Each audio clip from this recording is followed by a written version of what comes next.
member. Mary Tomlinson, chair. Don Skillings, member. Gene Watt, member.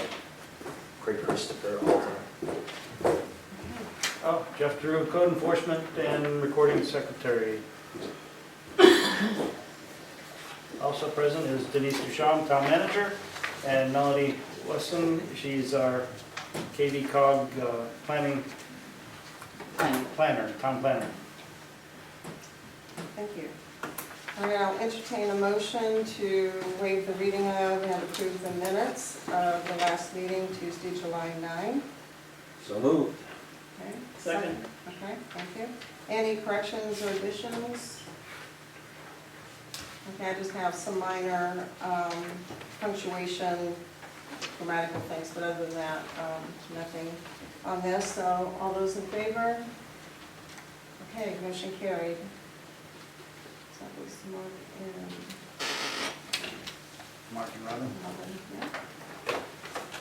Okay, so we're moving to old business. We have a public hearing scheduled for tonight on the ordinance, chapters 170, proposed ordinance, chapter 170, outpatient addiction treatment centers and or clinics.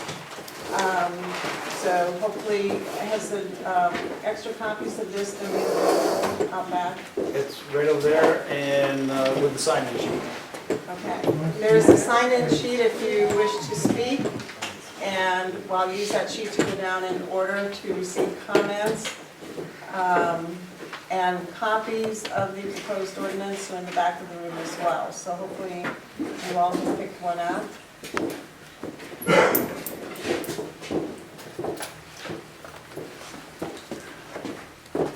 I'll just wait for a few people to sign in.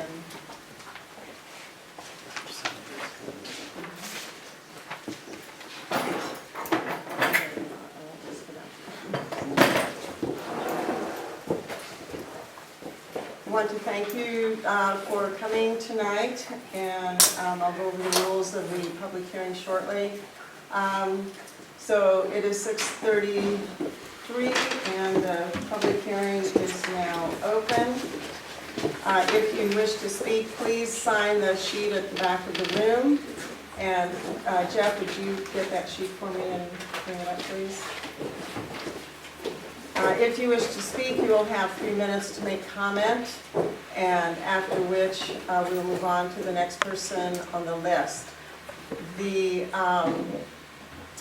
You are not to be speaking unless you have been recognized, and all questions and comments are to go through me, the chair.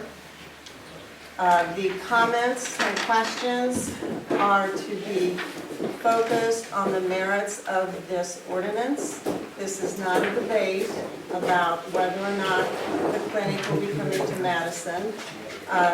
The town manager, Denise Duchamp, made that very clear at the town meeting. Okay. So we're looking for your suggestions on this ordinance. And if you have any questions, any clarifications, we'll be happy to answer those for you. So again, I'm thankful that you came tonight. I wonder if anyone is going to show up. So glad that you were here. Okay, first person, Randy Bliss. Oh, I need a timer. Would someone time the 3 minutes, please? Can you be the timer? Thank you. Yes, Randy. All right, so I've got 4 questions, let me read them all, and then you can come in, and I'll give you my sheet afterwards. Oh, okay, great, thank you. All right, my first one is multifaceted. Is it too restrictive for the 201 section? If KV cog created maps of available spaces that are left, what open spaces would be available? And specifically for Acadia, since they are asking for a building already built, how many of them does it leave as a possibility? Also, if there's a potential building within a buffer zone, is it possible to apply for a variance if the abutting property owner within the buffer gives permission? Second question, does it need a special provision for Jellystone Park? Third one, has Acadia been following the developments and given indications that they could work within these guidelines? And my last one is, this applies only to outpatient clinics and centers. Do we have anything that applies to inpatient ones like detox centers, recovery houses, etc., that keep patients for longer periods of time. Thank you for your questions. If you can bring those. Thank you.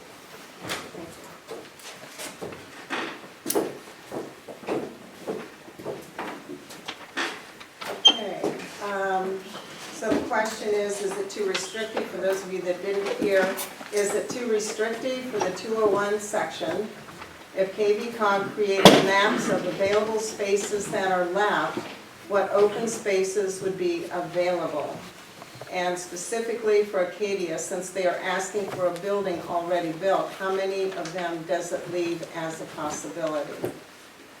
Also, if there is a potential building within a buffer zone, is it possible to apply for a variance if the abutting property owner within the buffer gives permission? Those are excellent questions, thank you. So is it too restrictive? It was our understanding that there is plenty of open space there along the 201 corridor for any additional business to make application to go in there. And that is even excluding the space, the animal clinic, to be vacated in the business park, and there's still space in the business park as well. Any comment from anyone here?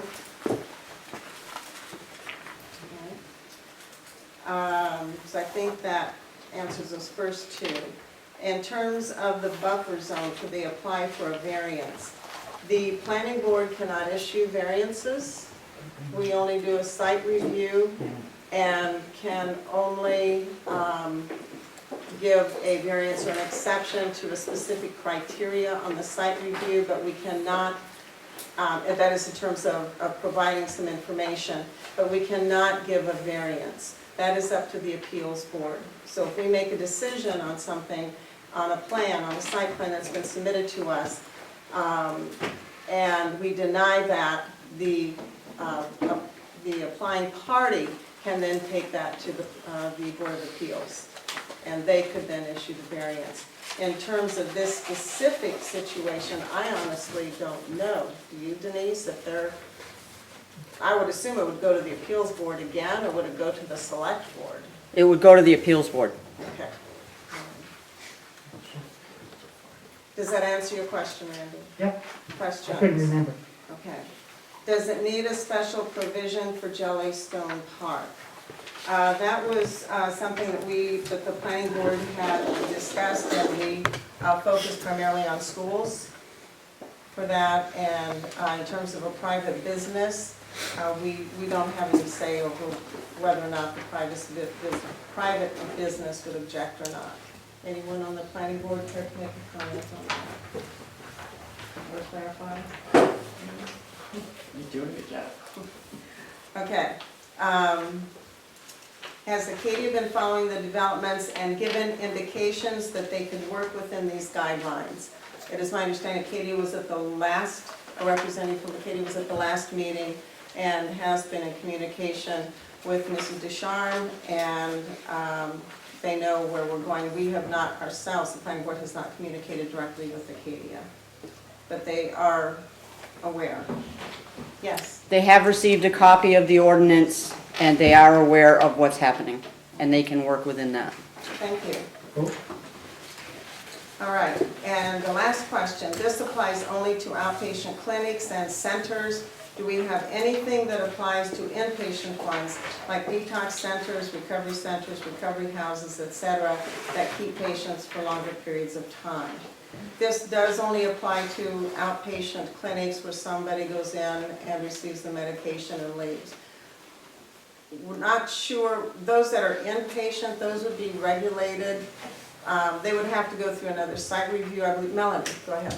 I did do a little bit more research into the regulations for licensing and certifying substance abuse treatment programs. That is the rules that are cited within this ordinance. They do have, Molly? yes? Can I have you turn just so they can hear you, Andy? Oh, I'm sorry. In reading the regulations and the rules for specifically from the state of Maine for regulating substance abuse treatment programs, there is a specific section which says their rules are except for residential programs operated by hospitals that are currently accredited by the Joint Commission on Accreditation of Healthcare. There is a section in here which specifically describes the different types of substance abuse treatment centers. They do include outpatient, like the type we have conducted in this ordinance. There are also inpatient. If the town would like to add inpatient, I think we would have to add more wording specifically to describe what kinds. Again, I can print off and describe a little bit about all the different types. There's several, but I think it is a possibility that we could. So I'm correcting my statement that I made from the last meeting. Okay, thank you. That's something that we can certainly take under advisement as the information. I think we talked about that the last time. Okay. Thank you. Yes. I just didn't comment. Yes. Our task here was not to create an ordinance that would either fit nor not fit Acadia. Our task here was to come up with an ordinance that would fit for the town of Madison. So our concern is less with a specific business and/or center, and more with how our town would receive such a center. And I think that is what we were tasked with and what we did, not thinking of where they might want to be, but where we would want them to be. So that is, I think, a different way of looking at how we wrote this ordinance. Right. And the ordinance specifically is for outpatient addiction treatment centers. So, but that could be something perhaps, you know, that in the future that the planning board may need to take a look at, but for now it's focused on outpatient. I would like to put that on the agenda to review that. I'm not gonna, I know that we're under a time constraint to get this done, and I'm okay with that, but I think we need to modify this, and we need to evaluate in-treatment and outpatient treatment, and we need to define that so that we're not caught yet, but again, without having planned. So I would like this on our agenda for sometime in the near future, albeit I know we need to get it Right. Would that be before it goes to the planning board, the select board? I don't. A later date after? I don't think we have the time within that 6-month period that the town allotted us to review this. Yep. But I do think in the next 12 months, we need to address this, and we need to make it on the agenda sooner rather than later, because the next thing could be coming down the road. And so Melanie, if you would then, you know, gather that information, that'd be helpful. Okay. So Don, I put that under board member concerns. Thank you. Okay, thank you. James, How many of these outpatient centers actually are inpatient? Yeah. Like, what is the percentage of these outpatients actually having inpatient? I do not know that number off the top of my head. Okay. Because I think most of them are just outpatient only, most of them. This would Right. be referring to like a house where they're living and getting treatment. Right. That would be an inpatient. Although it may be associated with the Acadia Clinic, it would be a different facility. I think we need to come up with wording. Oh, I agree, absolutely. I think that wording could probably be added to the current ordinance. I'll try to speak louder so you all can hear. However, I think with specific substance abuse treatment centers that are regulated within this rules and regulations per the state of Maine, they are talking about medical facilities, not something akin to a halfway house, or, and again, we mention it in our ordinance, we're not talking about any sort of program that offers like AA or any sort of counseling services. We were talking specifically about medical assisted detox that is inpatient. I do think if something like that were to come into Madison, that would definitely probably trigger a site review application as well. So I don't think the town has any immediate worry for that. And I also don't think there's anywhere located downtown where that could probably fit. But you never know. okay, we need to make sure that we still stay with this ordinance, and any discussion with the board, amongst the board, needs to be reserved for discussion on the ordinance. Okay, James Rosario? Rosado. Rosado, thank you, James. That's all I passed because the questions I was going to ask were just asked, so I'll pass on to the next person. Okay, thank you. Patty Laban? No questions now. Oh, okay, thank you. Joseph? Same. Okay. Roger Sirois? Same. Getting through this rather fast. Ken Curtis? Fine. Good, okay. Melissa Curtis? All good? Yes. Good. All good. Oh, okay, thank you. Kathy Hayden? Also all good. Great. And that is it. Is there anyone else who would wish to, yes, Mr. Ducharme? In reviewing the ordinance, I don't see anything that specifically excludes Madison Area Health Center. I'm concerned that the unintended consequences, if the health center is currently involved in any kind of substance abuse counseling and/or treatment, is there anything in this ordinance that's going to impact that health center? Because I don't think that is something that we should be doing. That, you know, whatever work they're doing there, they've been doing. Hasn't been an issue or anything like that. But I didn't, just the use of the word clinic, kind of generic clinic, makes me kind of pause for a minute. And I just want to make sure that we're not doing something in these 5 pages that is going to come back, and Health Reach is going to come back and go, whoa, whoa, wait a minute. We've been doing this for 5 years or whatever. Perhaps it may be worthwhile to specifically exclude Madison Area Health Center as an existing healthcare facility in town. I thought all I did. Yeah, this is, well, Melanie. I just reread the applicability and I noticed that we have a lot included in there, but we don't have specifically like medical or rural medical facilities. I think we could specifically put Madison in there, or we could put in there a non-conforming use clause, similar to the one that you'll see I put in 180. The next chapter we'll be reviewing. So I think that's a possible solution, but I do agree that is a good concern. Okay, thank you. The question I have though is, would that fall under licensed hospitals? Because isn't that facility that's operated by Northern Light, is it not? Jack, can you please stand up and, Is that facility out there on 201 operated by Northern Light? No, it's operated by Health Reach. Okay. Health Reach Community Health Centers is a federally qualified healthcare facility operating 12 facilities across central Maine.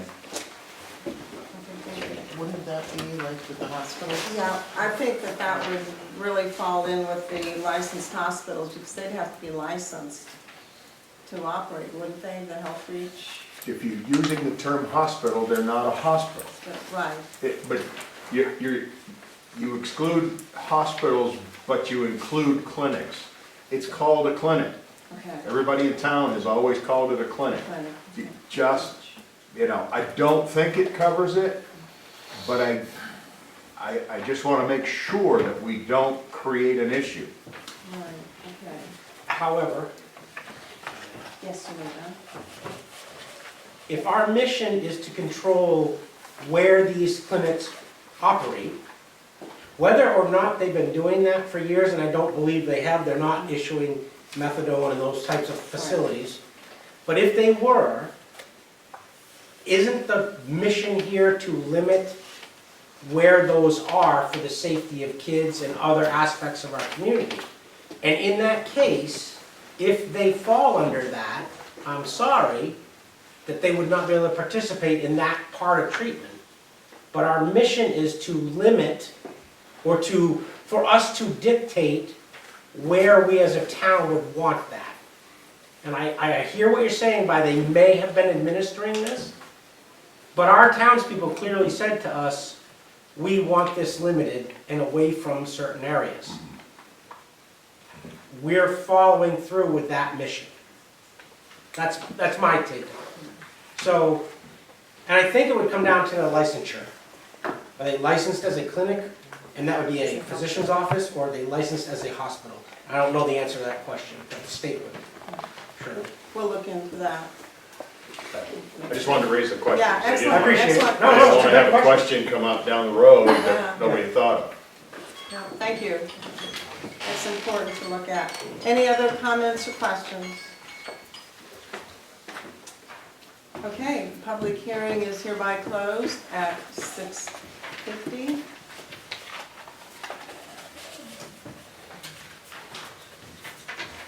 Okay, Pass this through this stuff forward, or do we do that? I think there's still some things that we need to look at, we need to discuss. So, my question is, Denise, do you want us to move forward to the next meeting to discuss some of the comments that can give Melanie time to come back with us, to us with some of that information? And then finalize this before it goes to the select board? The select board is not meeting again until August 19th. So if you want to meet again, August 13th, that would give you time to Sure. change any wording from tonight's public hearing. Okay, why don't we do that? So Melanie, if you could then come back with us with some information that was brought up, that would be very, very helpful to us. Because I also had some questions about some of the wording Sure. here. Mary, before you get into the wording, Yes. was there any questions that were submitted prior to the Oh, meeting?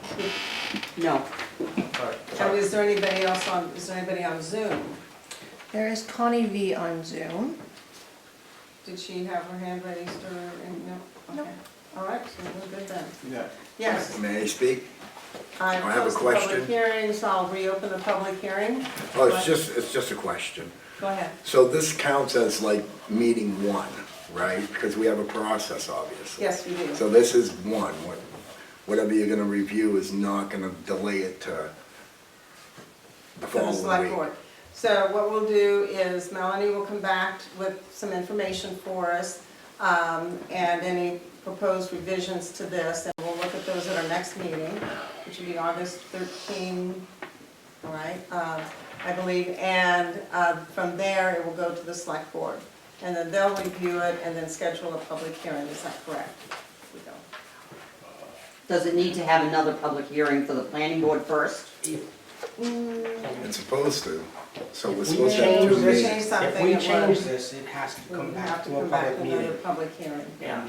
And that's That's my right. concern, is what we talked about tonight, like, needed to be changed, because it didn't sound it to me. Right, It it sounded doesn't sound pretty that there might clear. be a couple minor variations, minor additions that we need to make depending on what Melanie finds in her research. Because at this point, I don't feel comfortable, because I want to make sure that Jack Ducharme's question is answered before we move forward on this, because we certainly don't want to impact a business that, the health center here. And Randy had brought up a question, actually, I think, so we need to do a little bit more discussion about outpatient clinics, but that can be for another, If about the we, inpatient for another if, hospital. if we're going to another public hearing, okay, then we're not. I'm I don't know. gonna make a motion that I am not, if Madison Public Health wanted to participate in this was their opportunity. They chose not to, they're not here, there's no representative. It is not our task to have to go out and solicit this information, just like all these people have come here tonight, and their concerns have been heard. We have taken multiple meetings to write this, and I don't think putting this off is achieving what our town manager asked us to do last meeting, which was to move this forward based on a timeline that we have a very limited scope or a limited window to get this approved in. So I think in that regard, we have, if you want to make the grammatical corrections, Well, for there's sure. some statements in here that I'm not sure what they mean, actually, there needs to be some clarification on Then maybe we should ask that and reopen this public hearing so that we can forward this to the selectmen, because that's going to be my recommendation tonight, is we can't keep coming back and making these changes. We need to get this off. Denise. So, in point of order, you have the chairman of the Board of Health Reach here tonight, who represents Madison Health Center. So they did send somebody. Super. I didn't know that. I'm Why sorry. didn't I they speak apologize. up? They did. That's Jack Ducharme. Oh, okay. The chairman of the board, but he's not. We didn't get no answers though. So, the question he raised is a valid question. I think if you give this to Melanie tonight and plan the next public hearing for the 13th of August, you still have time to make the revisions, corrections, grammatical, punctuation, whatever, have the public hearing, and then push it off to the Board of Selectmen, who meets on the 19th of August. If we're waiting till the 13th as well, that will give me plenty of time to put an outpatient in here as well, if we would like to go that route. No, it is Inpatient. outpatient. Oh, I'm sorry, excuse me, inpatient. So, did we reopen the public hearing No, or we have not? not. Do I hear a second to Don's motion? No, I said I'm going to make that. I haven't made it yet because there was corrections to make. So I was saying I will be, that would be my recommendation tonight if we got there. But I did not realize that Jack was the chairman of the Health Reach It really Board. should have been stated. so But that we if knew. he is, then I have a question for him. But I can't ask that because, I reopened it because John Martin's had a comment. does Madison Public Health do opioid treatment at that facility? It's not Madison Public Health, it's Madison Health Center. I'm sorry, thank you. Madison Area Health Center. I don't, it may be a one-off kind of thing. We have behavioral health specialists there that may work with some folks that have addiction issues. I don't know what we're doing in terms of medication-aided treatment, but I have a board meeting tomorrow afternoon. I will take this to the CEO and we'll discuss it and have her look it over and see if there's anything in here that is a problem. I just got this today, so that's, you know. I'm sorry, what was that last? I just got this today and read through it, and other than just what I mentioned, the word clinic, and folks always talk about this as a clinic, that was the only thing that threw up a red flag for me. I don't believe it does, but I want to make sure, that's all. But I will take this to the board tomorrow, and we'll have a conversation about it, and I can get back to you as soon as they get back to me. Okay. Thing is, this is outpatient addiction treatment, so it's specifically geared for addiction services. The health center, they may do behavioral counseling and so on, and if there's, that wouldn't be covered under this, but if you can find out, that would be helpful, because we do need to make sure that we have not excluded or included or what have you, something that we shouldn't have. I'm sorry, Jack, are you here on, have you been asked to represent them tonight, or are you doing this on your own? I'm doing it on my own because I'm the chairman of the Board of Health Reach. Plus I live in town, so I have an interest, I have dual interest. I honestly don't think it's included in this. I don't think this would exclude the health center. I didn't think so myself, other than I just wanted to make sure that that was an issue that you should be thinking about in doing this. I I don't know, Rich? Go ahead. I honestly think if this town is so small, I think we'd already know if they're administering methadone or anything like that clinic. It would be well known in this town that they're doing it. So, I mean, I think it's just for, you know, the mental health or behavioral. I've never heard that they're pushing meth out of that place, so So I don't believe that, so. Don? But again, I'll reiterate, we're not building an ordinance for or against any Right. one business. Right. We're building an ordinance for the town of Madison. So whether or not they are is somewhat irrelevant in the sense that I don't think we should change this for an entity, because then we're not doing our task. And so finding out tomorrow, unfortunately, isn't going to aid us in a public hearing where as many people as I've ever seen at a planning board meeting have shown up to participate in the process. And so I sympathize and I want to see these folks get the treatment they need and I want the facilities to be present. But I also don't want to build an ordinance for an individual business and/or entity. And that's just my feeling. So it's personal, it's not the board's. Any other comment, questions from the planning board? Do we need to correct this in the public hearing so that they can comment if there's, Do we want? your corrections, does that need to be done in the public hearing so that they can comment? If they want the wording, they should, it should be done, because I am not clear on what, a couple things don't need to be, but on, what is this? 170-5, letter C. Yeah, I did for John Martin's. For applications directly abutting US Route 201, what is meant by applications? I don't understand this.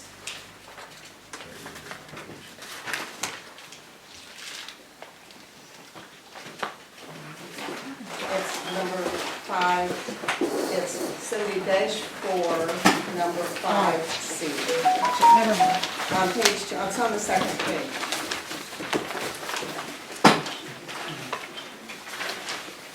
Abutting 201, our intention that night was. This was added, It's for applications, that's what I don't understand, for applications directly abutting. so this was for all applications for the license. For 201, remember we excluded the Yes. Madison Business District? Yes. So abutting 201, Yes. any app on 201 Yes. needs to meet that criteria, but the So- Madison Business Park doesn't. Can I finish my explanation? Sure. So that was specifically added at the last meeting for any applications on the US Route 201. They wanted a map that showed all buildings within a 600-foot radius, because one of the requirements is that there can be no primary structures from the center within 500 feet. So Okay, I wasn't clear what you meant for applications already, so you're talking about for the site review application? yes. Okay. So I think that should be clarified, maybe site review applications directly abutting, that would be fine. Mary, Yes, doesn't always require a site review. that's true, you're So, absolutely correct. and maybe the language should be for applications for outpatient addiction treatment center or clinic. Okay, that's fine. Thank you. Alrighty. Could you simplify that by just saying for applications under this ordinance? Yeah. That would be fine. So the point of this was to limit it to, the business park, obviously, we don't need that, okay. All right, so then the other one is section 170-6, that's on the third page. Letter B.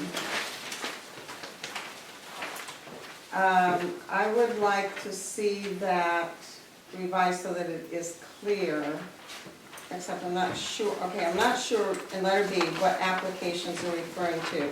Is this an application for a license, or are we talking about the site review? This is for the license.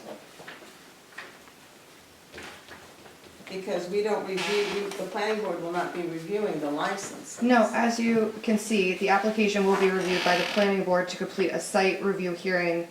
I think I should add as necessary. Okay, what about this?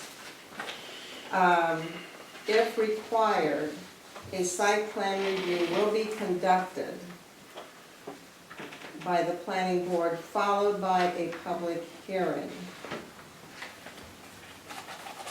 I don't think that's what we had decided on. I don't think we were gonna do a public hearing with the planning board. So what does this mean, a plan review hearing? It only essentially means that, as it says, if necessary, it will be reviewed by site plan review. Okay, all right, the word hearing kind of threw me there. I wasn't sure, and I couldn't understand why we would be having a public hearing on that. Then I can take out the word hearing. Okay. I can clarify that sentence a little better. Okay, so if required, a site plan review will be conducted by the planning board followed, oh, excuse me, don't even need that, by the planning board on the proposed center and/or clinic, period.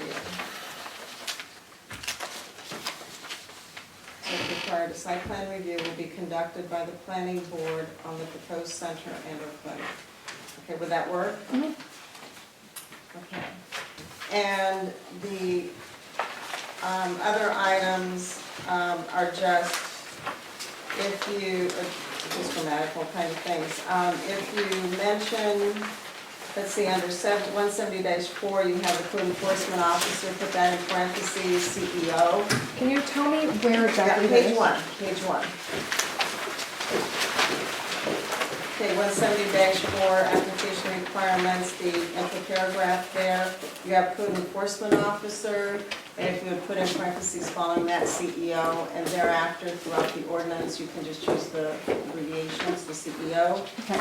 And sometimes the term select board or board of selectmen, they were used interchangeably.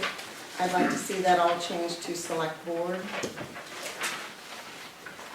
since there are women on the board. And that is it. Any other comments or questions, anything? Okay, public hearing is now closed at 7:02. And so I need a motion to move this on to the select board. So, with the changes that you proposed. Okay. Okay, so Don moved and Robin seconded that, Jeff. Okay. Any further questions, comments? All in favor? So we're not gonna wait on Jack? Okay. So we're not gonna wait for Jack's info, or are we just gonna go? We're Okay, moving on. He's shaking his head no. okay. All right, so All right, and Jack is ready to go for the select board. And just a minute. There will be, remember, there'll be another opportunity for public comment after the select board reviews this. All right, and so there can be changes made by the select board. Okay, That was going to be my point. Oh. If Jack comes back tomorrow and says, holy smokes, hold on, and they want to change it, the select board has the power to put that change in, which we've just done our part to move it to them. So if that needs to be done, they can make that decision. and if you have any questions after that, take it to the select board. Okay, again, thank you very much for coming. You're welcome to stay for the rest of our exciting meeting, or you may leave, your choice. Okay, thank you again. All right, moving on, update on Simple Storage of Madison. Yeah, I'm still making some notes. Okay. Somebody don't. Oh, I do want to give you Randy's questions for the record. Oh, that would be great, thanks. And John wanted to include something about inpatient. So is that still a concern, inpatient? We'll do it in the future. I think we need to look at it Yeah. and make sure, but not right away. Right. And again, the select board can always change everything. I'll put it on my to-do list as like a side project. Yes. I'd like to say Melanie did a heck of a job. She did. Drafting this stuff, that is some tough Thank you. stuff to do. Thank you, I appreciate it. Really good job. Great work. Okay, I'm ready for what's next. Simply Storage Madison, the change. That would be Steve Gould, representing, well, I'm not, I represented her for a certain aspect of it. disregard. Okay. So, So for my last discussion with the Learning Institute, it is on hold in the hands of the underwriters. Table. Okay. And Novel Energy, Canada project. We have received a check today. They now have their building permit. Okay. Excellent. So the 2-year clock starts now? 2-year clock starts now. Alrighty, moving on to new business. Is this where you move up to the, Move up for the big boys table. yes, definitely, Steve, thank you. Thanks. And I see Ken and Chris, Chrissy have already moved up, so that is great. Missy, excuse me, apologies. I know, I just, I thought maybe Missy had a name change over here. no. You just never know these days. I just gave her a new nickname, that's. There you go.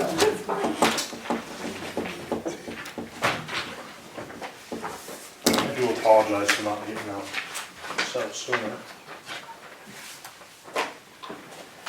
So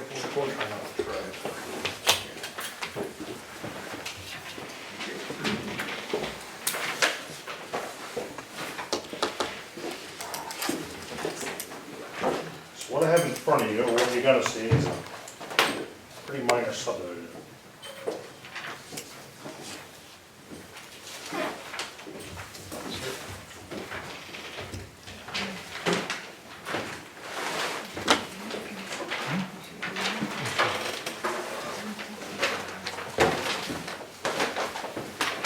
Way to clean the room. I know. If they only knew what was next, they probably would have stuck around. Jake is still here.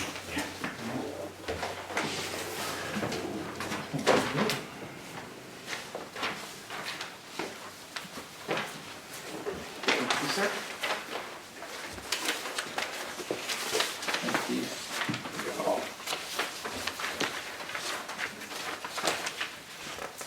Thank you.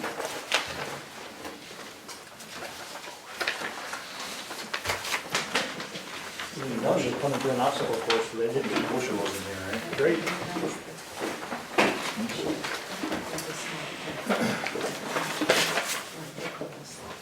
So basically, this is essentially mostly an existing subdivision on land of, oh, you certainly can. Ken and Mrs. Curtis on Blackwell Hill Road in Madison. It's opposite where Kincaid Road comes out on Blackwell Hill.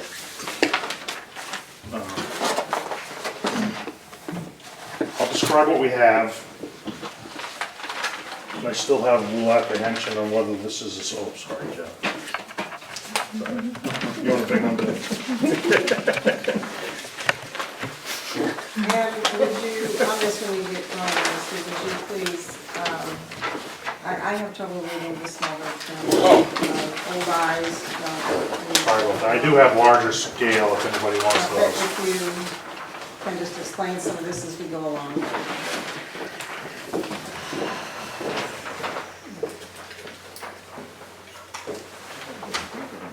I guess. That's for old people.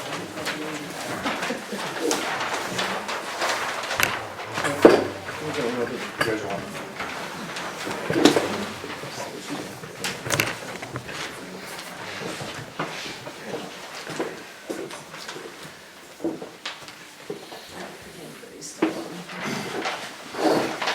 So what, like I said, what we have kind of here is a 3-lot subdivision with 3 houses already built on the premises.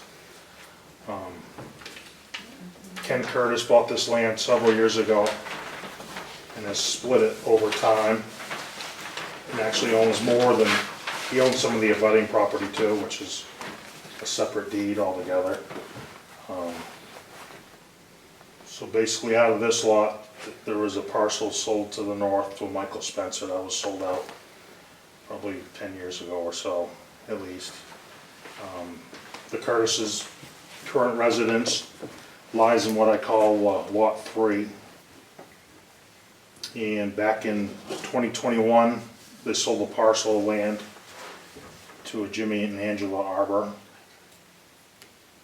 And they also sold the land to BWH LLC, which is a smaller portion of Lot 1. with another smaller house on it that was a little over an acre in size. Is that the bottom right corner? No, that is that one. Gotcha. So that's 2021 also? Yes, that was in 2021. It was recorded in 2021. Yes. So, in BWH is the Curtises. And this year, they're building a new house, which they will move into at some point, which is the house in the lower portion of that smaller lot 1. Building permits have been issued for all these buildings. Steve, Yes, they're moving into the house you just said was built in 2021? no, that's built now, the house in the garage. I'm not. Moving from that house in 2021. You can't really see it on this one, it's on the plan. Future Curtis residence. Dude, I'm old. I know. You're killing me, man. Well, I got Get glasses up fancy here. white plans. Thank you. So basically, what they wish to do at this point is the BWH parcel, they wish to expand to include the future Curtis residence. So basically, there'll be 3 parcels, still 3 houses, and I don't know when. What do you mean they want to expand it to, are they separating out the house See- number 1 in this square block in lot 1? Are they trying to make 2 separate No, lots? they conveyed out the 1.11 acres back in 2021 to Okay. BWH. And around that, Ken and Missy Curtis currently own the whole thing. They wish to sell the 19, it's like 19 and a half acres to BWH to create a bigger lot So they're gonna take the dotted line Oh. away away. and make it just lot Right. 1 Yes, with 2 houses on it. correct.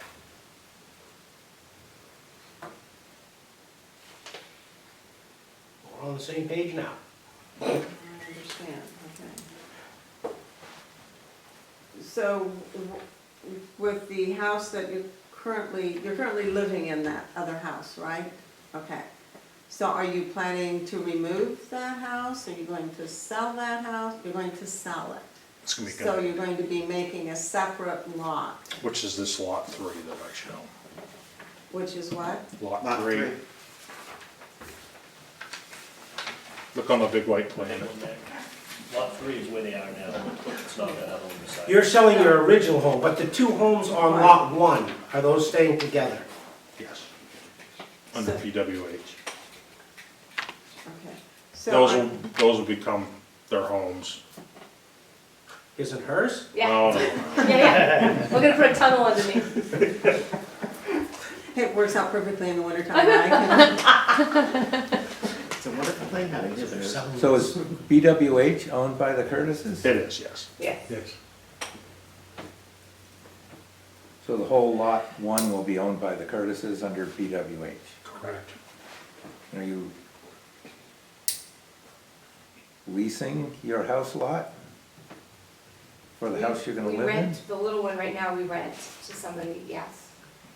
Okay, Yeah, we just want to keep it because it's gonna stay ours, so it's my sister that lives there, and she rents from us. And we just want to keep it all one piece of property and put our house on the market that we're in right now. So, a question, what is lot 2? Lot 2 is owned by, There is a That's somebody separate, else. was sold. that was conveyed in 2021. correct, okay. The deed was written in 2020. Right, yep. So that makes 4 units. You got 2 units on lot 1, 1 unit on lot 3, 1 unit on lot 2. As soon as lot 3 is sold, that makes 4 units. Within a 5-year period, that is a subdivision. Well, that's fine, that's, It's- but it's not a subdivision now. It is a subdivision now, because there's still four units on this property, separated from this property. There's 4 dwellings. Right, but lot 3 is exempt, Right. because they're currently, so you don't count that. So that just leaves you with, 3 units, 2, 3, that'd be 3 units. which is the subdivision.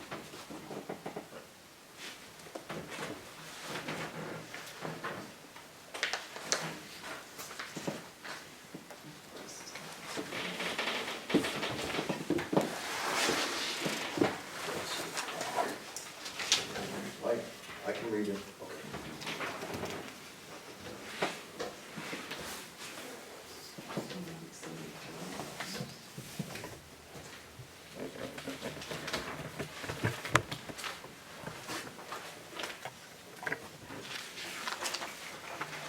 and I guess the big thing is if you guys are in agreement that it is a subdivision, it's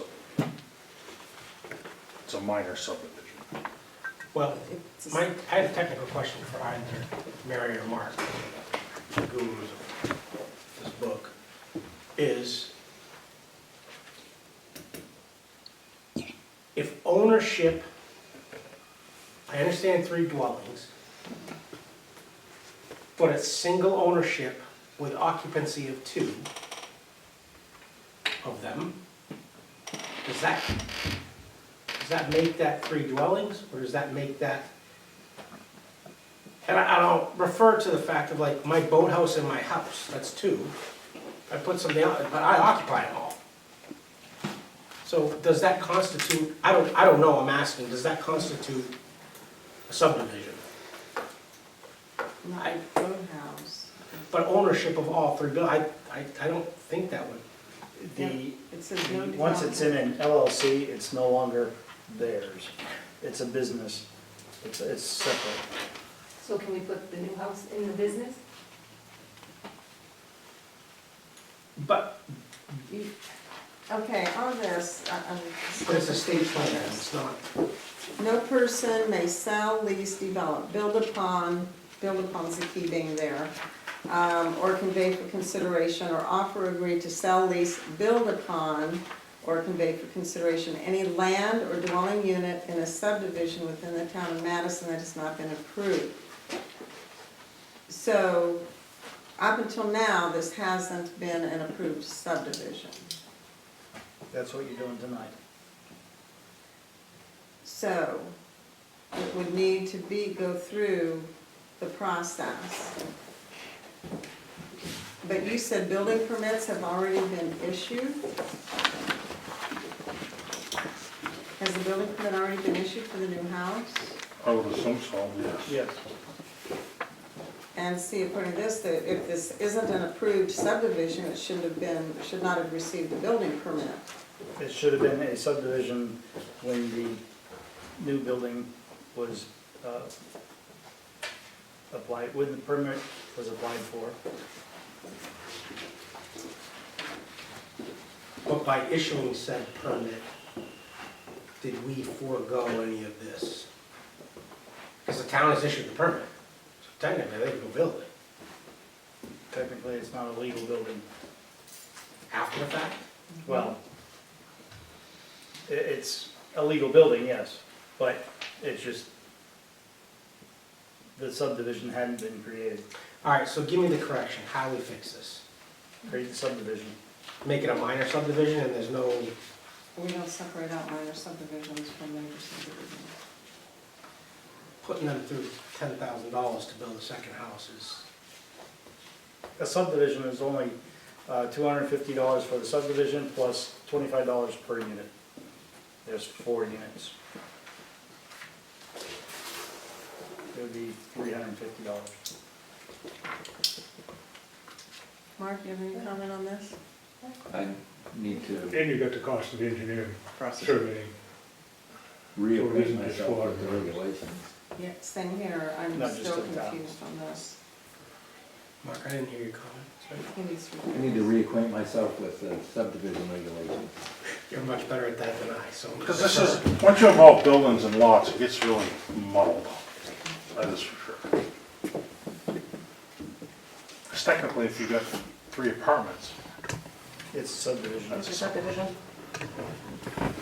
but I guess my question to your ordinance is, I mean, you must be going back to, because it doesn't say in your ordinance 3 lots. It's It- not- It It's the references. state law. It's a state law, it's not a town ordinance. Right. A lot of towns mention that. So that's what you're going back to, what's it, 4403, right, is where you're going back.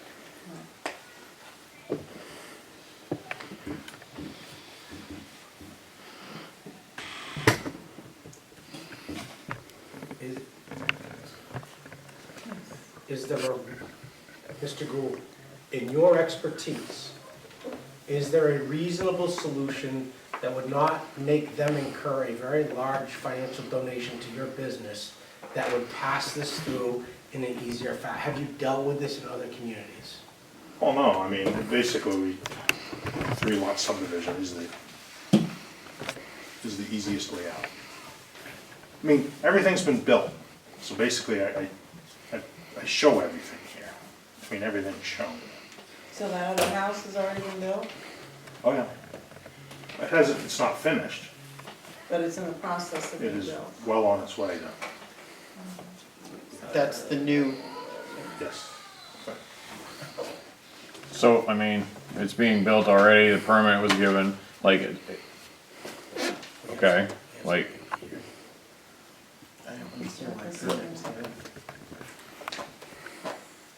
I didn't. how did the permit even get issued in the first place without this discussion being? he just, Jeff just said he didn't issue it, so it was beforehand. Like before? I was sitting on the planning board at the time. The problem is, this, no, we can't. But they still have to go through the process first, before it can be appealed. My concern, okay. Mark, what do you think on this, 490-11? I'm still trying to familiarize myself again with the subdivision as well. It looks like each of these homes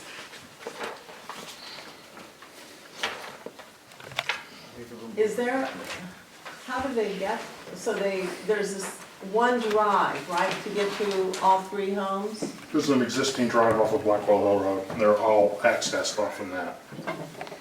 Okay. So if we look at,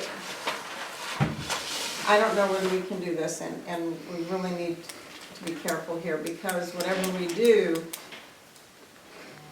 someone else could come along and say, well, we've already done this, and therefore, you did it for them, and you should do it for us, and we need to make sure that we're applying the same standard for everybody. Right, so I'll just go through the access portion of this. So lot 2 already has a right-of-way over I'm sorry, what? easement, lot 2, which is the Arbor lot. Right. They already have an easement over that to access lot 2. Lot 1 will remain as 1, so they'll be accessing Blackwell Hill over the 2 driveways onto the 1, onto Blackwell Hill. And the current Curtis residents will be accessing the driveways over the easement to Blackwell Hill. But all of them access Blackwell Hill though through the Through easement, the easement. That's through correct. the same easement. Yeah, and there's actually a Michael Spencer who was conveyed an easement. Oh, that doesn't show on here. Okay. And what about Michael Smith? Do they have an easement too, or they? No, they get a driveway Oh, onto from Blackwell Blackwell. Hill, okay.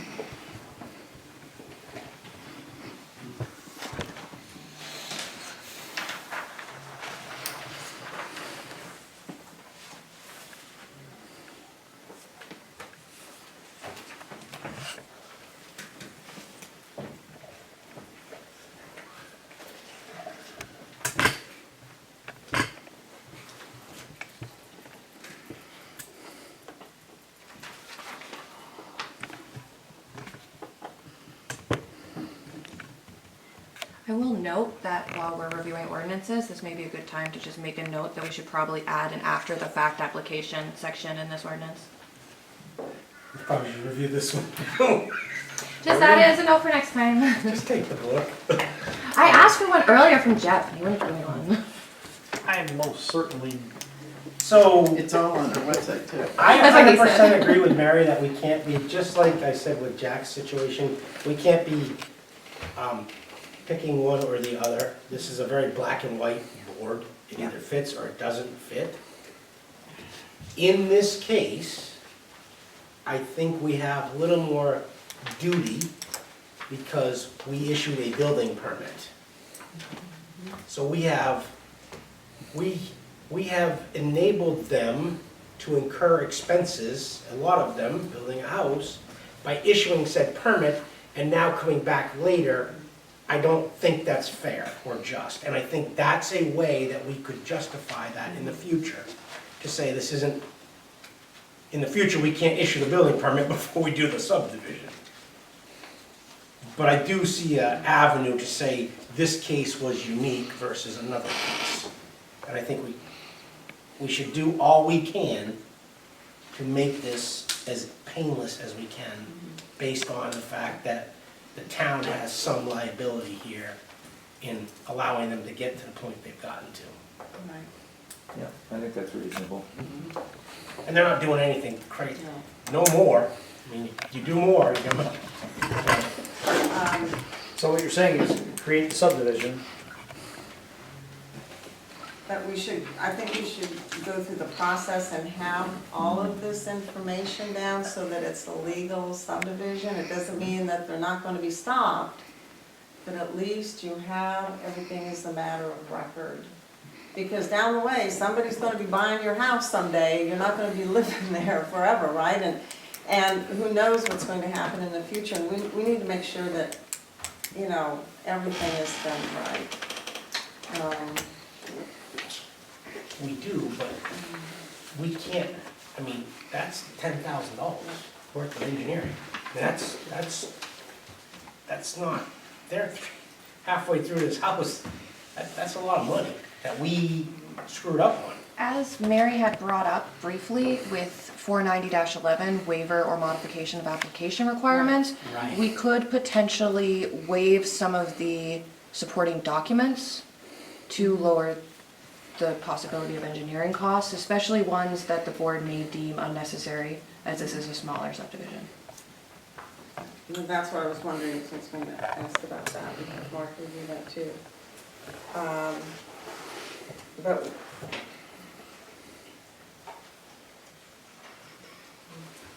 what we need to do is go through this and see what can be waived. Because this all needs to be documented. I agree. So- I think you're right on. And Melanie, will you be writing the finding of fact, or is that something I have to do? or- I'm not sure who does it in this town, it It's is supposed to be Mary, does the finding of fact. Joel I do it always for used to write Skowhegan. those. I can do it if need be, I do it for Skowhegan, but I can also do it and send it to you. Yeah, that would be great.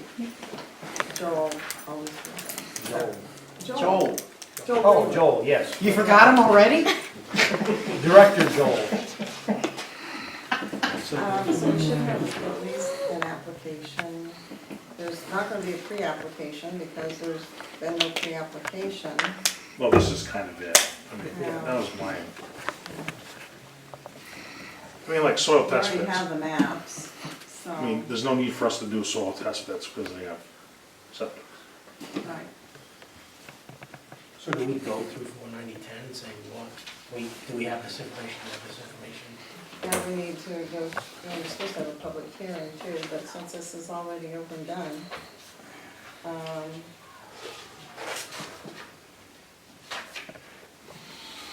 Mark, what are your thoughts on this? You're the expert on this section here. I think we got a lot of the documents already. I think the only thing I would think maybe would be necessary is number 9, if that's not included, but Is what? number 9, location of any critical areas of natural or cultural resources, including areas of potential archaeology, wetlands, or vernal pools. That's, I don't see that on here, but I don't know if the board would say that's necessary in this area, but I'm not super familiar with Blackwell Hill Road. It's on the top of Oh, So, no wetlands. for your documents. On the field. One thing I would question too, is number 9 of B, which is description of covenants, deed restrictions, easements, rights of way, existing or planned. Yeah. Because that's gonna get to Mary's point of, and I agree, when this home goes to be sold, someday down the road, are we putting people in jeopardy? I mean, they're gonna have an easement, I mean, they're gonna have easement 1 and easement 2. As long as that's answered. I think if we can get a description of those to the board. And that's already been completed, so. Okay. There's something else. We don't have an actual application, yeah, we do have an application form on here. You do, I mean, I haven't gone through it, I just kind of went through. Tell you what, Steve, and what is the, here's my thought for the rest of the board. Go through, use the application, okay? So tonight would be, we're looking at SB1. Where do you have an application? At the very beginning, oh, does anybody have those? Yeah, subdivision. Nope. Subdivision pre-application checklist? I don't have a book. It's in 2 different places on the website. Don't worry, you will have I one know. soon. Well, I'll tell you what, all right, it's pretty quick. I mean, I don't think it's gonna take that much time. So, we're basically looking at the map, okay? So it has the project name, applicant, and designer, okay? Has the date, north arrow, and scale. It has the perimeter boundaries, the acreage, building footprints, and so on. There's tentative locations of rights of way and future lot lines or easements. Easements are on there, the lot lines are on there.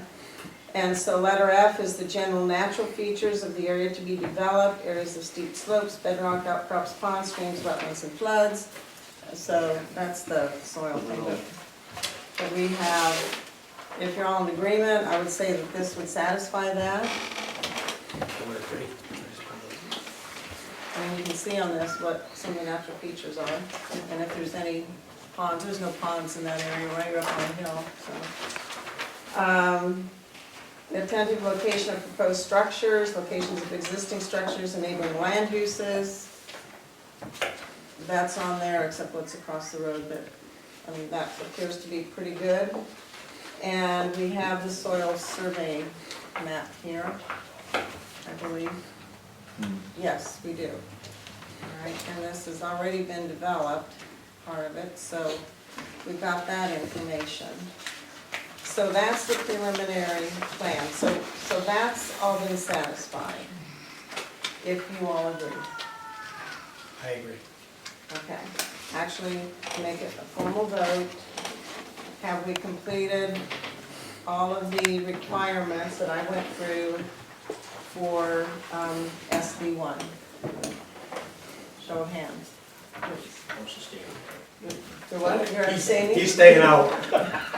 I was involved, so. Oh, you were involved, okay. High five. All right. So then the application checklist. And Steve, is this something that you would, I would like to, so we would have this on file? I mean, I'll do an application, that's no big deal. Yeah, just, if you would just do this, you've Yeah. already done the map and everything, and if there are documents that we need, I mean, you've been through this many times with us for other things, just go through and maybe they've been provided some things. I think it's really cut and dried. So I don't foresee any problems, but I won't know for sure until you come back with this. And what you can do is ask us to waive, what's the term that I want here? We can, some of the criteria, we can waive, Waive the application requirements. I'm sorry? Waiver of application requirements? Waiver of application requirements, thank you. And if you would provide that, request which ones you want to have waived. Okay. I'll also note that the board can also waive application fees for this. Okay. We can waive application fees? Okay. Do we need a motion for that, or is that, can the CEO waive that? Or do we- It says, CEO thing. it says specifically the planning board. There you go. On the written petition of the applicant, Oh, may waive in its sole discretion any of the submission requirements of 490-10 of this chapter, or otherwise modify the application requirements, including application fees and documentation, based on the unique circumstances of the plans and site, and provided such waiver does not unduly restrict the review process. The board shall make a written record of its decision to waive requirements. You with us on that? You understand? Oh, yeah. Okay. All right, so if you just do that, bring it back to us, we have the maps. I think we're set as long as we have all this, this application on file. And then once we approve it, it becomes an official subdivision. So you're Yes. thinking meet probably at the next meeting? Oh, sure, Okay. yeah. What, that was 13th? Yep. And that's when we could put the the house we're living in now on the market. That Once is- that's all done is when we can The 14th. go ahead with the real estate, once it's all approved. Yep. I don't, can we tell them now that, I don't think we need to talk to the police, Oh. sewer, the water. We can waive those. They're on D, under supporting sewerage and Yeah, 'cause those are, storm. those are on septic and all of that, so Yeah, it doesn't it's, apply. yeah. And, and they've already got this road through Right. here, these ones, so that's not an issue, that comes right off on the Black Hole Hill.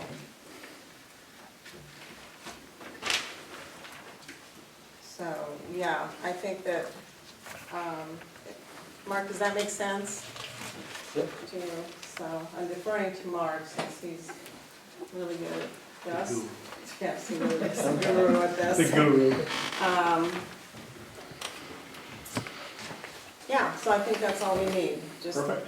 provide us the application and the request for which items you want waived, and we'll go from there.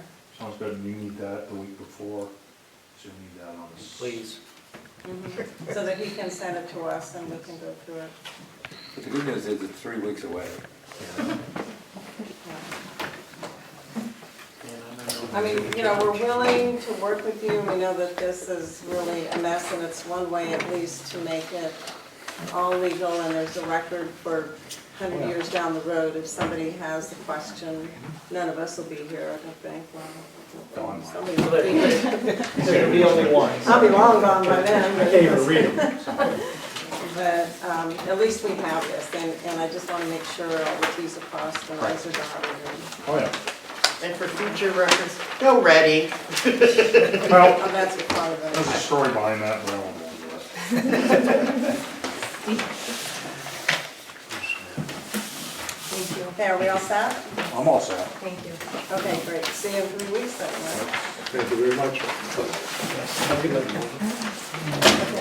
so, Mary, can we take a quick recess? sure. I'll be right back in like 2 minutes with that. I got the timer going. How long do these meetings usually go for?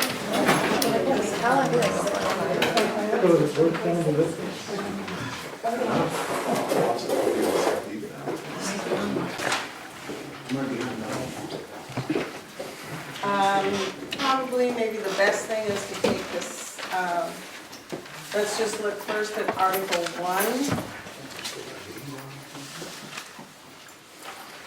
Are there any questions or comments? Or Melanie, do you want to just Give you read a off brief of this? Yeah, why don't you go ahead and do that, and then we can ask you questions or make suggestions. Sure. So when I started working on this, first of all, I will just point out that there's a lot of moratoriums in Maine right now on this specific issue in other towns as well. I know we have a moratorium on another issue, but it seems like a lot of other towns are struggling to deal with the same type of ordinance structure. I decided just to edit Article 1 to focus on adult use and specifically prohibiting that, since we did not vote in or opt in to adult use cannabis. As you'll note also, I changed all references to marijuana throughout this ordinance to reflect cannabis, which is the current language usage with the state of Maine. I then added Article 2 to specifically discuss medical use cannabis establishments, which is what we opted into. Within that, there's a few questions, me and Denise went back and forth for edits on this, and a few things came up that we weren't super sure about. One, the town only specifically opted into medical use retail sales. The town did not opt into medical use production or manufacturing or testing facilities. So those are excluded from this ordinance. I tried to make that as specific as possible. If it is not clear, please point that out.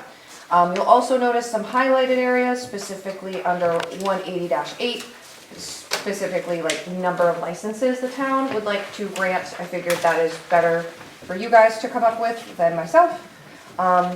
There's some other areas pointing that out as well. Also, again, like on number D, let me figure out what section that's in, 180-12 application, under B, I just want to confirm, Denise had a question about this, that preceding residency, looking at people's residences, that is to get a background check on people as well. So there's just some comments out here.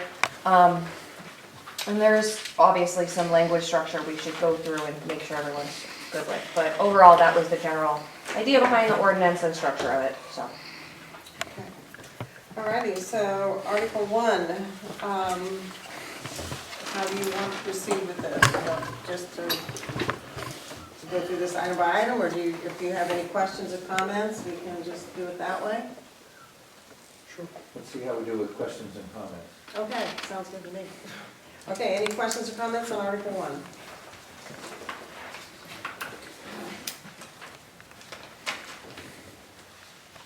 None? So this is just for medical use or not recreational, right? This is, Article 1 is adult use cannabis. Okay. It is, which is recreational. And this is specifically prohibiting adult use within the town of Madison. That's essentially what Article 1 does.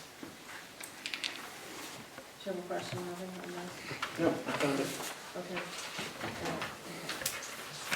That answer your question, Richard? Mm-hmm. All right. So a lot of the edits to Article 1 were changing language usage from marijuana to cannabis, inserting much more definitions, and updating the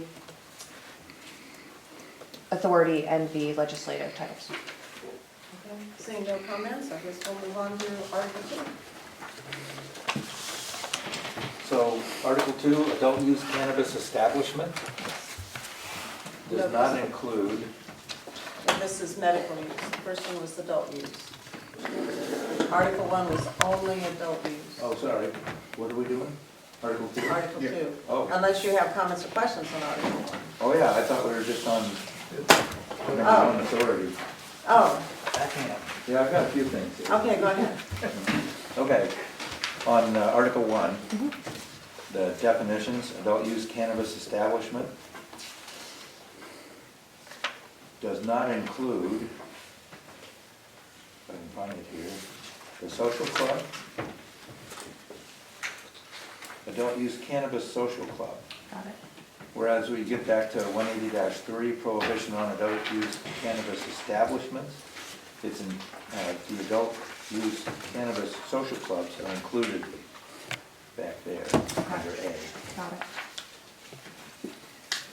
So it needs to be included in both sections. It should be consistent, Got it. either in both or take one out. Okay, where do you, the second place that needed to be? I know it's on, It's 180-3A. Right. It is in there, and it's actually adult cannabis social clubs there, Yes. so it ought to be adult use. and where should it be included? Back at the definitions, 180-2, under adult use cannabis establishment, it needs to be included Yeah. in there. Next reference is under 180-2 definitions, cannabis store. It's just kind of a wording thing.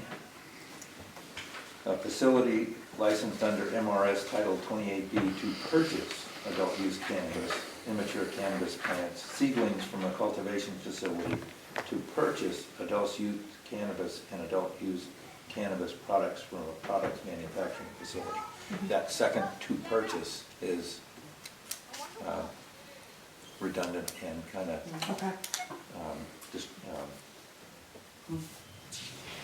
hard to understand. Got it.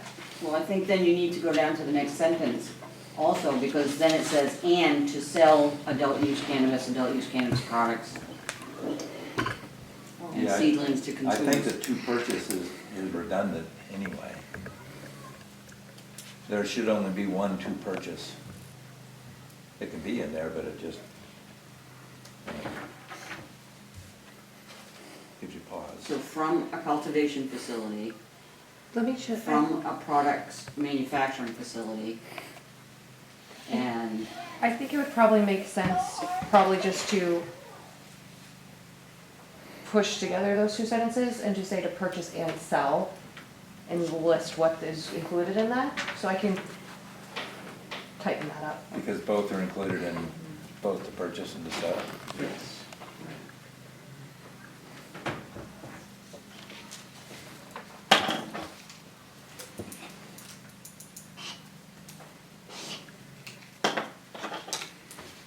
So then jumping ahead to 180-3 again, under number C. If the adult use cannabis social club is included under adult use cannabis establishments, we don't need to reiterate it under C.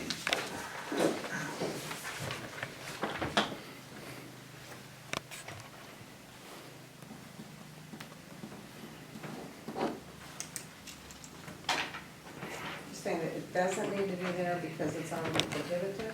It's already included under adult use cannabis establishments. Got And it. the Yeah, sentence definition. says no application for a proposed adult use cannabis establishment.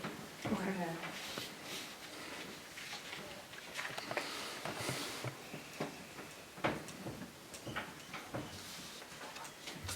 That's it. Thank you. Excellent comments. Okay, so are we ready to, Just English layman's, should have, I want to make sure people out there understand. Under this adult use, that's retail sales. It's not medical use. it's recreation. Recreational, right. Adult And we're use- just saying you can't do it in Madison. Correct. Perfect. Just to clarify though, adult use is not just retail sales, it also would include any sort of production facility or manufacturing specifically for recreational adult use.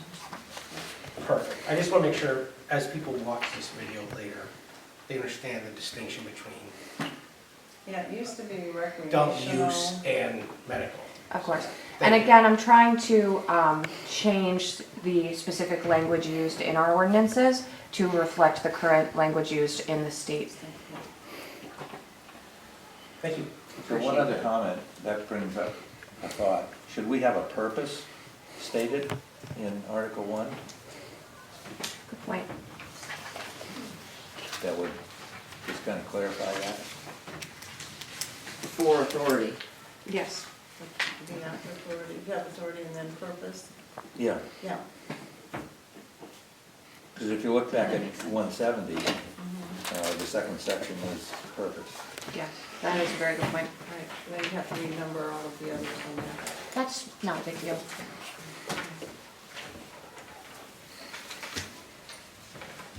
Did a great job pulling this together. Really amazing.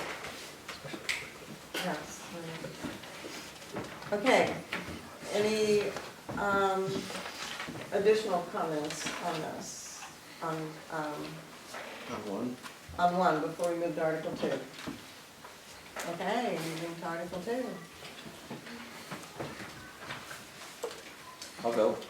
Sure. Go ahead, Mark. You're doing great. Yeah, right. He's on a roll. So, under 180-6, which is purpose, the last line in the first paragraph, it needs to be either another single establishment or other establishments. Can you repeat that? What's that? Can you repeat that? So, it reads right now, or another medical cannabis establishments. Okay.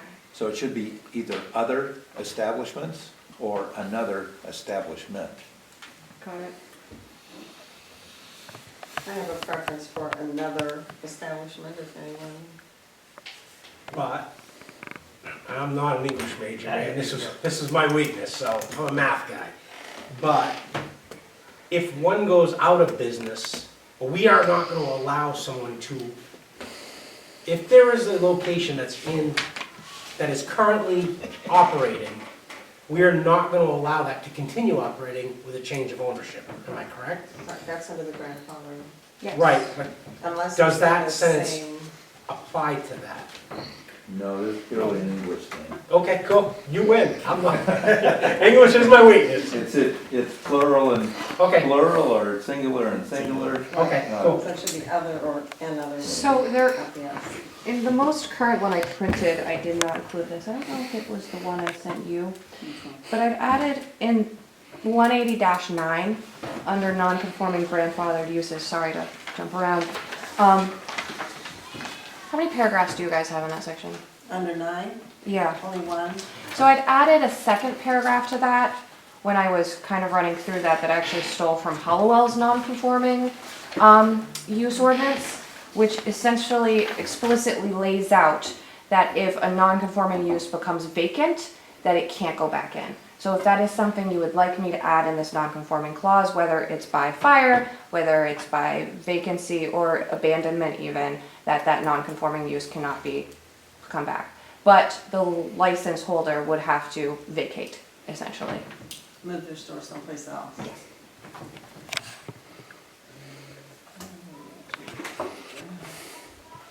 It's a very common non-conforming clause in ordinances.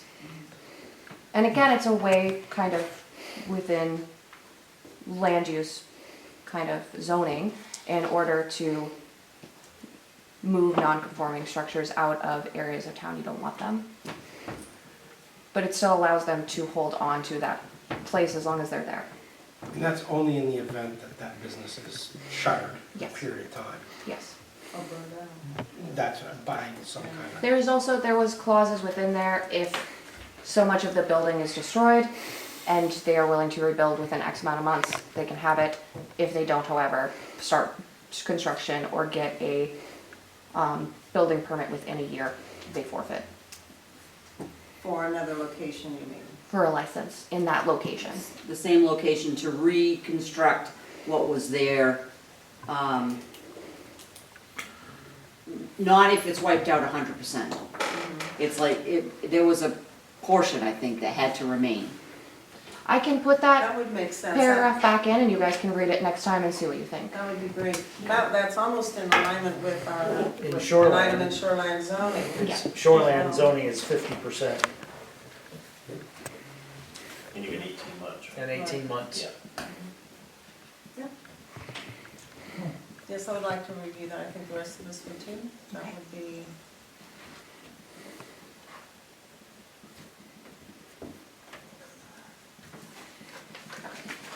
Another one? So under 180-10, number C. It says, new medical cannabis, this is the last sentence, new medical cannabis establishments must adhere to the submission requirements outlined in the Madison site plan review ordinance if required. So if they fall under site plan, they must adhere to the requirements.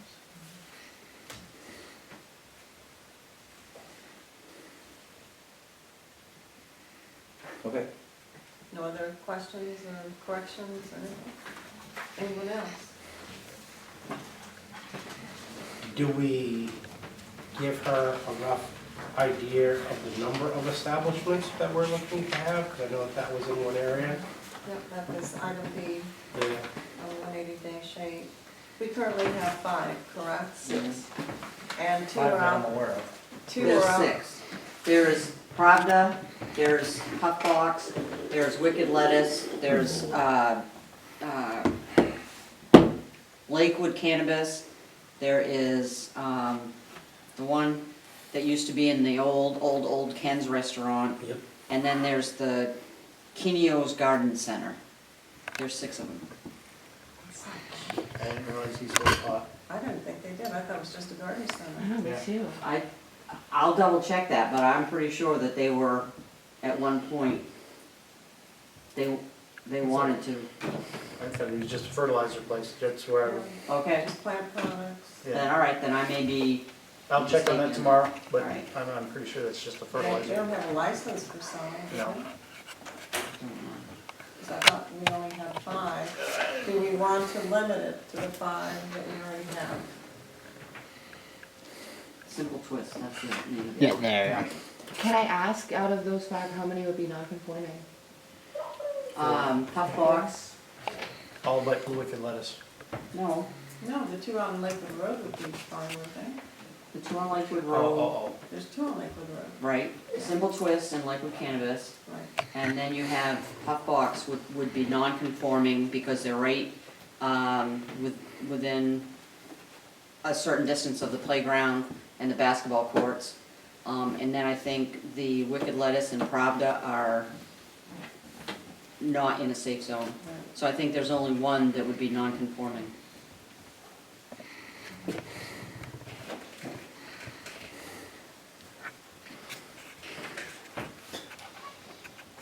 Just baffles me that we have that many and they're all surviving. I don't get it. When it's legal in the state, right, to grow your own, I just don't understand it.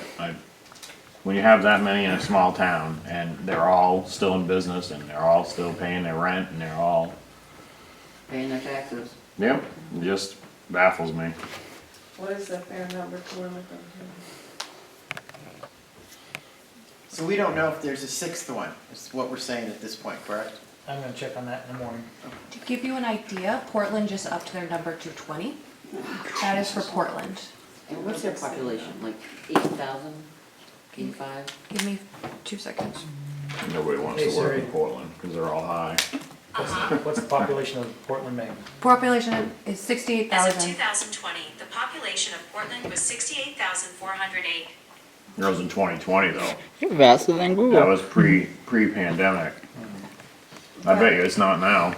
We have, we are a small community, and something to consider is what does Madison want, what kind of impression does Madison want to give out in order to attract people here? Correct. Do we want them to come because, oh, we have a lot of stores selling medical marijuana? Or do we want them to come to Madison for other reasons? Mhm. What kind of impression are we giving to people? What would be a fair number? Adding more just hurt the businesses that are already in town. Pardon? Adding more or allowing more is just gonna hurt the 5 that's already in town. Yeah, I'm definitely not for adding It's not more. gonna, I'm not adding more. Yeah. I think we have one that's non-conforming, so that puts us at 4. And I'm okay with 3.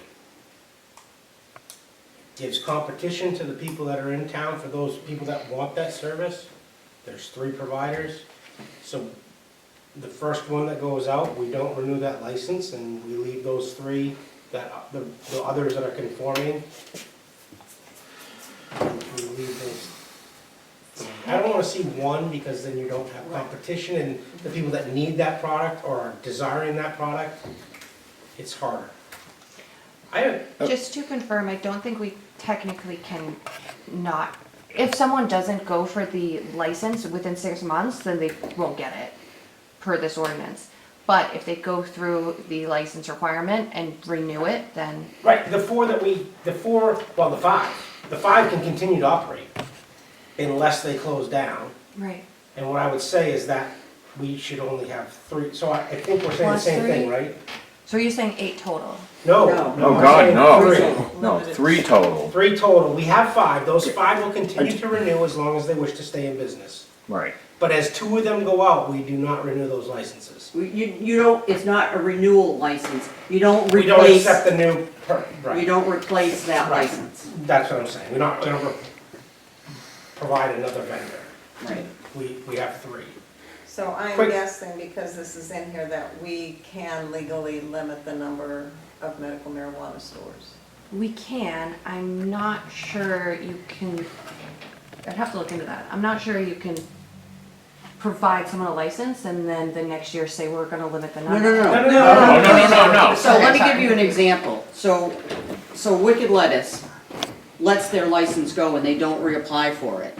Then that license is gonna be no longer available to somebody else Okay, to come and take. got it. That makes However, I sense. have a question on this, because I knew of a person in Cornville that grew his own marijuana and sold it medicinally. He had a license with the state. As an individual, not as an Caregiver. entity. That is a That's a caregiver. caregiver. That's a That caregiver. does not come under here. That does not come under here. Yes. So those individuals that are in Madison that may be doing that and are caregivers, they're legal. Yes. Okay. Right. What this would cover is caregiver Retail space. retail stores. Yes. Just want to make sure we had that. And they're also licensed through the OCP. Right. Okay. So I'll be the bad guy. I would say 3. I'm with you. I mean, I'd like to see more family-oriented business downtown instead of Wicked Lettuce or whatever you call it. Mark, your thoughts on a number? How many people live in Madison? What is the Excuse number me? of people that, oh, I'm sorry. Mark, what were you gonna say? That's fine. What is fine? 3 or 3 is fine? 3's fine with me. Right? Make a comment? Yes. The same problem happened with liquor when Madison was wet and everybody else was dry. It didn't take care of itself. When was that? Prohibition, what? No, No, prohibition was no liquor. no. We had all kinds of bars. And I remember them all. What do you think about 3? Limiting it to 3 I think it'll take care of establishments? itself. I would hate to come to Madison and put a business in and build it up, and I want to sell it, and the license is transferable. I'll tell you that. But none of these licenses are transferable. No, they're not. No, only, wait, But then, if it lapsed, you just made an ordinance so you couldn't get one, No, hold on a second. If you own Wicked Lettuce, okay? I want to make sure I'm correct. If you own Wicked Lettuce, and I want to come buy your business, I can't without reapplying, getting my own license from the state of Maine. I can't buy your right to sell. Right. It's different than any other business. It's not an auto parts store, it's not Christopher's. I could come buy Christopher's Wholesale. I can't go buy Wicked Lettuce and just expect that I get their license. I have to apply for the state. I have to apply to the Doesn't town. that restrict poor guy who put his life into the Wicked Lettuce? That, they know that going in. They, Sure? 100%, that's been the law, they would right? have to, yes, they would have to go through with the state and with the town. I think the biggest restriction we're seeing with this is anyone who would like to go into that business after and use it for the same use would not be able to apply for that license in 2 cases. We would be limiting the number after 2 businesses left. So it would go from currently there are 5 that could go for a license, correct me if I'm wrong. After 2 businesses leave or do not renew their license, that number will go to 2. This 3, I'm enables sorry, the now I'm town making it wrong. then- This enables the town then to restrict where those businesses are going to be. So if there is one that's not in a place that we want them to be, then they'll have to move. I was in business with cigarettes all my life, and you applied for a cigarette license. It was a $25 lifetime license, and the legislature changed it after a while. So everybody who had a lifetime license, it was worth it. They don't have lifetime licenses for marijuana. You're still got to deal with the legislature. They can change all of Oh, it. they've Sure. already They can't changed have some it of here. that. Yeah. We're subject to that. That's right. Madam So I Chair. don't like restricting Madam Chair. business, that's all. I'm sorry, yes. Mr. Cormier had a question about the population in Madison, and I just wanted to answer that question. I'm sorry for even, before too. I About should've put my hand up. 4,750 people. How many? 4,750 people. And we, Down. Yeah, And so, the 5 stores are needed for weed? I'm just- One store per Well, thousand. people travel to these stores too, so. But we have them in Skowhegan, we have them in, is there any in Anson? Is there any in Bingham? Is there There's one in any? Anson, there's one in Solon, one in Skowhegan. Go ahead, Don.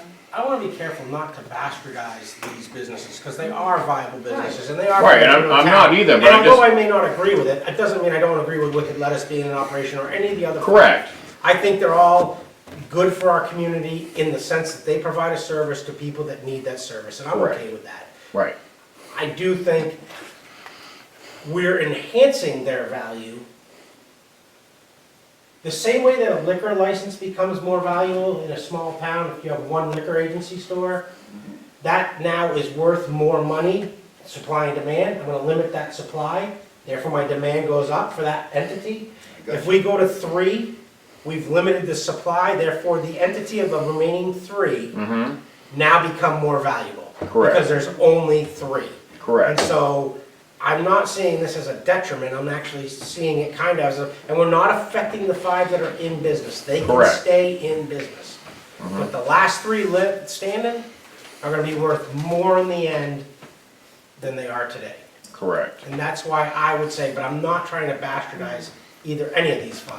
I'm not either, but, Right. I mean, And there is competition among the stores anyway, because I'm sure they carry different varieties and different products that they're selling too, so there is some competition.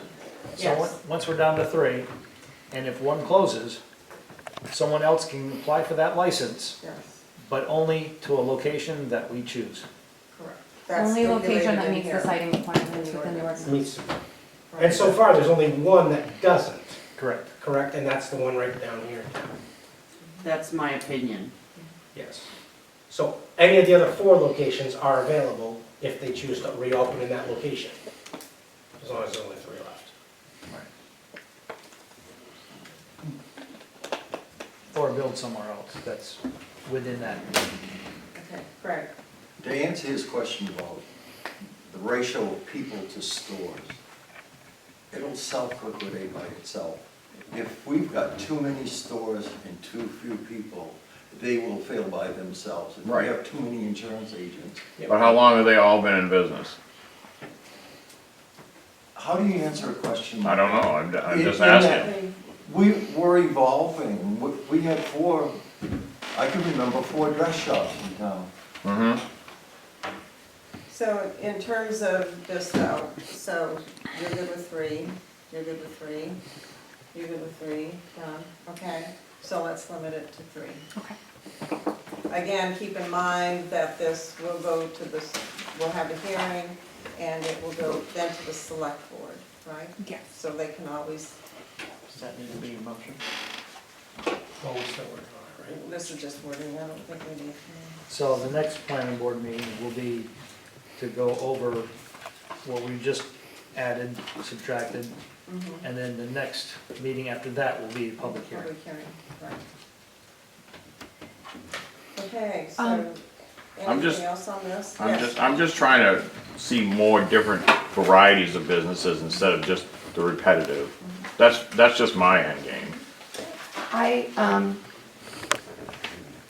did want to see if you guys had any thoughts on operation requirements, if there was anything else you wanted to add. Where are we at? Operational. Did you want to add any sort of inspection requirements like we had to the last ordinance? I agree. We discussed last time about fees for the town, not just the state, and/or inspections, correct? We had that discussion last time? I think that was for, That's what they want. I that was mean, for the outpatient clinics, but that's why I was wondering if you wanted me to add that in this one as well.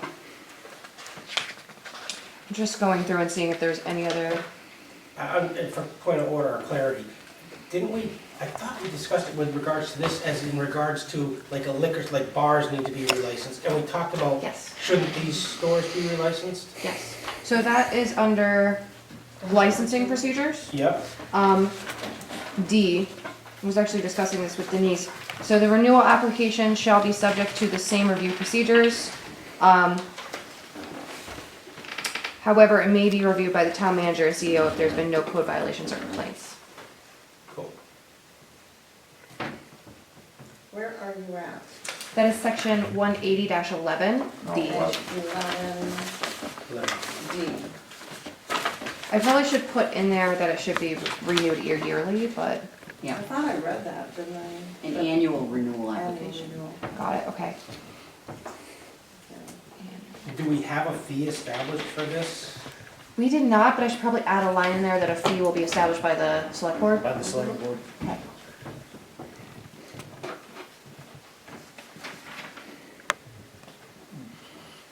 As a planning board, I'd recommend that we recommend whatever the liquor fee is, that they're the same entity, so to speak. You know, we would just present that to the select board, that this is the fee that we recommend, flow with it. Well, the ordinance could be worded in such a way as to mimic the language without putting a specific dollar amount in here and tying us to so that we'd have to change the ordinance every time that the state changes their liquor. Yeah, we can tie it to the fee schedule generally. Okay. Yeah. Okay, good.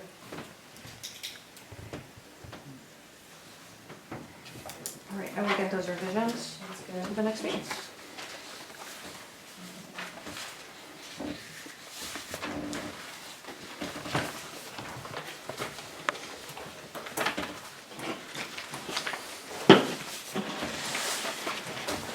Okay, there's a question here highlighted on letter D. What if there is a new business, how will they meet the 3-year requirement? Oh, that was a question from Denise. And that 3-year residency requirement is specifically to do background checks on owners of establishments. It's not to check on their business. Does that make sense? So that sentence will be coming out. Oh. That was just my comment. I just want to make sure to address that question. Right, so the question's been answered? Yeah, Yes. so I'll take Oh, that out, but I okay. just want to make sure to address that. All right. I appreciated the explanation. Yeah.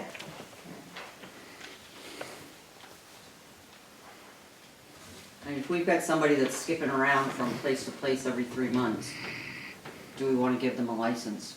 Okay, and I see you have letter I highlighted here. Two different colors. Yes. Okay, so this is for,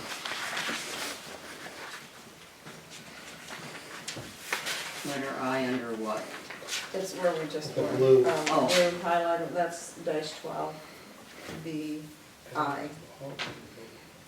An operating plan? No, No, letter but- I, evidence of all other local and conditions, of all other local and conditions approval required, I don't have. local. And then there's a comment that says something not right about this wording. Oh, I don't okay. understand See, that. in my, sorry. I ended up just deleting that sentence because I realized it was redundant Okay. to the one above it. So I see what you're saying, yep. Okay. Is that not also under 11? 180-11?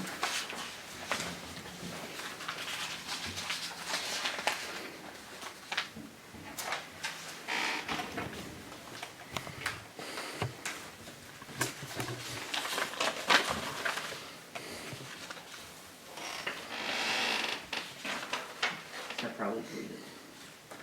I think so, yeah.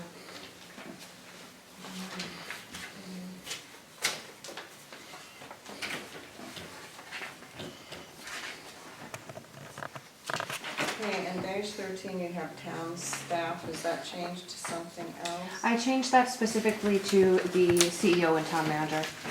Okay. So you're scratching this sentence, Mm-hmm. okay. We don't have the last version then of this. That's fine, that's fine. You have the version that I had last. You put a version date when you print. Gotcha, yeah, that's a good point. Oh, yeah. I had, I stamped everybody's when I got it, I stamped it with that date that I got it, it was the 17th, I think. Okay, gotcha, yeah. I apologize, me and Denise have been going back and forth. Okay, and at the bottom of the, next to the last page, operating requirements, you have mobile highlighted. Did you scratch that? Or- No, we added that. Okay. Good point on that. In other words, the trunk of somebody's car. Yep. We'll have a. That's what I was worried about. Cannabis truck? No booths at Madison Anson Days, please. Lobster and cannabis. Not in my area. So just as a general kind of comment, we're reviewing a lot of different versions and several different ordinances. On the first page where it says adopted, Yes. and that will be the date that it's actually adopted, could we change that to draft and Yes. the date of the draft? And that way we'll all be working on the same, we won't have to ask, it'll just be. Yeah, that's what we were just talking about. Yeah. Will do. Good thought. So we're limiting these establishments as well to the same location that we are the outpatient. No, we are not. No, If you go to site requirements, -10. Um, Second page. we had just talked about, I'm not sure if, well, I guess on your guys' version, it is the same. However, is that too restrictive? I specifically asked for her to take out the section that said the Route 201 corridor and the business park. That would be the only acceptable locations. So instead, we had changed it to no medical cannabis establishment shall be sited within 1,000 feet of safe zones designated by the town of Madison in accordance with state laws, or within shoreland or floodplain or wetland. Okay, And then you add, I think you added C, because I think C is new. Unless, you had C on yours? Yes. You have C on yours. All right, Steve. Minimize the impact on neighboring. so you limited them to only within 1,000 feet of safe zones? Outside of, 1,000 feet outside of safe zones. Which is why Puff Box is non-conforming. That's why what? That's why the Puff Box store is non-conforming. Is that the one closest to the corner? So here's my concern with that, is if we take a house, like your house, you have a detached garage, it's a separate building on your property, you could open a store in your neighborhood, and there's nothing stopping us, because we don't have zoning. Well, there is, because number one, it's within 1,000 feet of the playground, my house, okay? Yeah, all right. Okay, so there are other safeguards, and then, the safety zone is one thing. The safe zones are already established, that's not something that you're creating or recreating. So, I guess I'm not following. Any neighborhood that's outside of 1,000 feet of a school, a playground, the safe zone, Mhm. any homeowner with a detached structure, because I don't think it can be an attached structure, it has to be its own building, I believe. I don't think so. There's nothing that says that. Because like, All right. say I wanted to do out of my house, Yeah, which Right, will but never that would happen. be, but that's gonna affect your neighbors, that's what I'm trying to say, is that by opening this up to anywhere in the town of Madison within 3, we could be affecting neighbors adversely. Well, that's why you have the last clause, which is designed in such a way to minimize the impact on neighboring properties. But that's not gonna limit it. that's vague, what does that mean? Yeah, they could still say, okay, well, I'll put up a fence and the lights don't shine in their house when they drive in, or, Okay. I mean, any neighborhood. Alright, so McKinney and Sons up at just Ward Hill, that whole area, if they wanted to make their garage a cannabis facility, it would affect everyone around them in Ward Hill, whether it's positive or negative, I don't know, but they wouldn't, we couldn't protect them as a planning board. We couldn't say no, it meets the requirements. Okay. I thought the point of this was to limit where they would ultimately limit where they could be. Because I mean, right now, most of them are downtown, and any kids going downtown, no matter where, you know, people come through and go downtown, we have all these medical cannabis stores. That's what people see, you know, we have 4 of them, you can't miss them, or 5, or however many down there. I thought that for safety, because, you know, with kids going down all the time, they can see what's going on. I just have a problem that we haven't limited it more to increase the safety for our children. And I'm actually okay with the downtown part of it.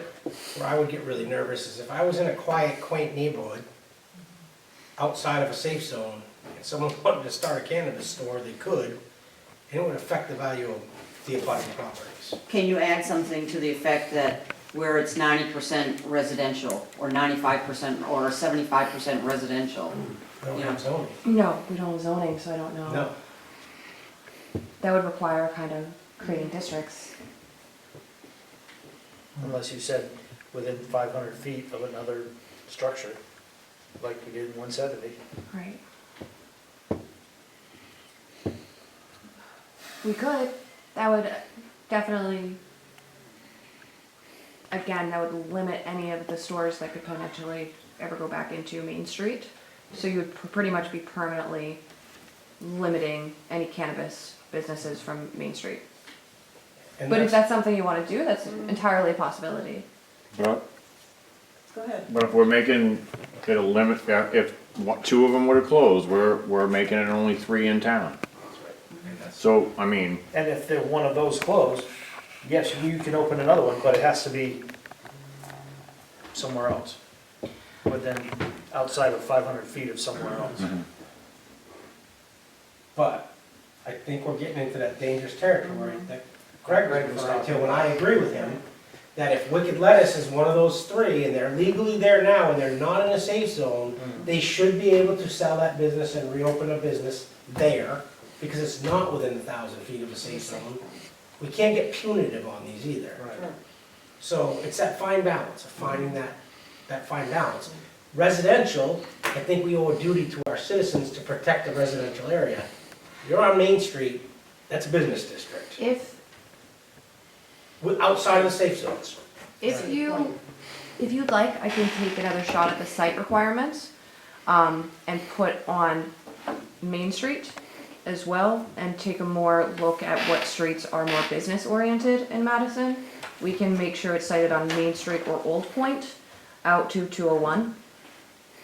I think that might be, or at least maybe probably to Old Point to the business Out to the business park. park. I think that would make sense. I think probably from That's there. Main Street, not Old Point, Main Street. I know, sorry, excuse me. That's okay.